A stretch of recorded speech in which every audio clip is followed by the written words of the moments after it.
few moments later. Assalamualaikum warahmatullahi wabarakatuh. Alhamdulillahirabbil alamin wassalatu wassalamu ala asyrafil anbiya'il mursalin sayyidina habibina Muhammadin wa ala alihi washabbihi wasallim amma ba'du. Yang saya hormatin Bapak dosen Ustadz Ainul Yakin MPDI dan juga teman-teman sekalian yang saya sayangi dan banggakan. Pertama-tama, marilah kita panjatkan puja dan puji syukur atas kehadirat Allah yang mana telah memberi beribu-ribu nikmat kepada kita. Kedua kalinya, salawat wassalam tetap tercurah limpahkan keharibaan kita Nabi Muhammad Nabi Sallallahu Alaihi Wasallam yang mana telah membawa kita minad dhulumati ilan nur, dari zaman kegelapan menuju zaman Islam yang terang benderang. Kami di sini akan menjelaskan epistemologi keilmuan Islam. Oke, anggota kelompok yang pertama yakni saya sendiri, Chandra Sofyan Aziz, yang kedua Fajar Sodik. Oke, saya akan menjelaskan pengertian epistemologi keilmuan Islam.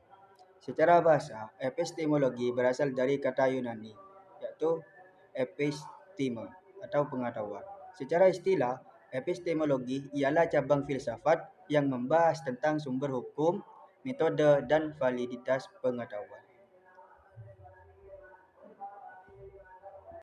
Oke, apa saja landasan epistemologi Islam? Yang pertama yakni Al-Quran sebagai sumber utama pengetahuan dan petunjuk hidup. Terus yang kedua yakni As-Sunnah sebagai penjelasan dan aplikasi praktis dari wahyu. Yang ketiga, akal atau akli sebagai alat berpikir untuk memahami wahyu. Yang keempat, pengalaman atau tajribah untuk menghasilkan pengamatan dan percobaan terhadap realitas. Pembagian epistemologi keilmuan Islam, yakni epistemologi Islam dibagi menjadi beberapa bagian. Bagian yang pertama yakni bayani. Apa itu pengertian bayani? Bayani berasal dari kata Arab yaitu bayan, yang berarti penjelasan, keterangan, atau kejelasan dalam konteks epistemologi Islam, filsafat ilmu Islam.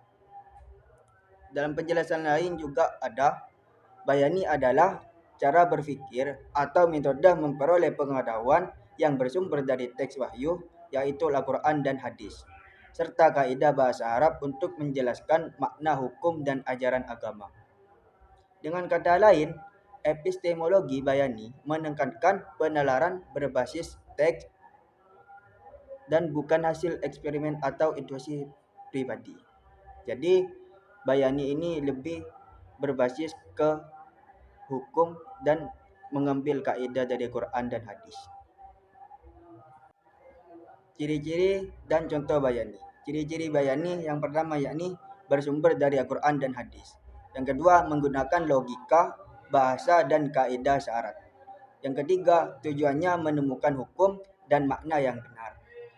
Lalu contoh bayani yang pertama yakni Quran surat Al-Baqarah ayat 43 yang artinya dirikanlah sholat dan tunaikanlah zakat, menunjukkan bahwasanya kewajiban sholat dan zakat. Terus yang kedua yakni hadis yang berbunyi tidak ada sholat bagi yang tidak membaca Al-Fatihah. Nah, kalimat ini menunjukkan Al-Fatihah bahwasanya wajib dibaca dalam sholat. Itu. Terus yang ketiga atau yang terakhir yaitu khomer. Apa itu khomer? Yaitu yang diharamkan lalu melalui kias atau analogi. Itu maksudnya narkoba itu juga haram karena sama-sama memabukkan. Intinya yang berjenis khomer adapun yang tidak senama dengan khomer kalau memabukkan itu sama-sama haram gitu. Oke, pemateri selanjutnya akan dilanjutkan oleh teman saya.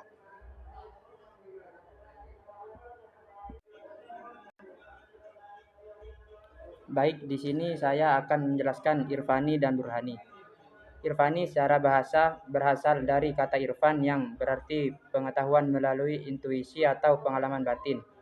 Dalam konteks Islam, irfani adalah cara memperoleh pengetahuan melalui hati, rasa, dan pengalaman spiritual. Biasanya irfani banyak digunakan kaum sufi atau ahli tasawuf.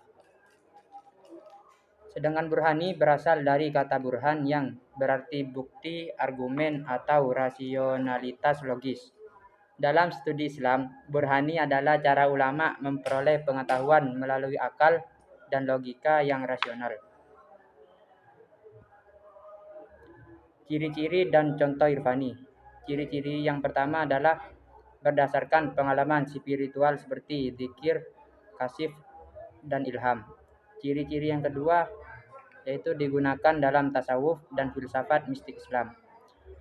Contoh irfani yang pertama adalah seorang sufi merasakan kehadiran Allah melalui zikir dan tafakur. Yang kedua yaitu Al-Ghazali. Al-Ghazali mencapai keyakinan tentang Allah setelah mengalami pencerahan batin. Selanjutnya yaitu ciri-ciri dan contoh irfani. Ciri-ciri yang pertama adalah menggunakan penalaran logis dan empiris. Yang kedua bersifat rasional, objektif, dan ilmiah. Contoh irfani yang pertama adalah Ibnu Sina membuktikan adanya Tuhan melalui logika sebab dan akibat. Yang kedua yaitu ilmuwan muslim mengamati alam untuk memahami kebesaran Allah. Kesimpulannya adalah epistemologi Islam mencakup 3 pendekatan utama, yaitu bayani, irfani, dan burhani, yang saling melengkapi dalam pencarian kebenaran. Bayani berlandaskan pada teks wahyu, Al-Quran dan hadis, dengan penekanan pada penalaran berbasis nas. Irfani menekankan pengetahuan yang diperoleh melalui pengalaman batin, intuisi, dan penyucian jiwa. Sedangkan burhani mengutamakan rasionalitas dan bukti empiris dalam memahami realitas. Ketiganya membentuk kesatuan sistem epistemologi Islam yang harmonis di mana wahyu menjadi dasar, akal sebagai alat penalaran, dan intuisi sebagai pendalaman makna spiritual sehingga menghasilkan pemahaman yang menyeluruh tentang kebenaran dalam Islam. Oke, terima kasih. Mungkin ini yang bisa disampaikan dari kami. Sekian dari kami. Apabila ada salah kata ataupun ucapan, mohon maaf sebesar-besarnya. Akhir kata, Assalamualaikum warahmatullahi wabarakatuh.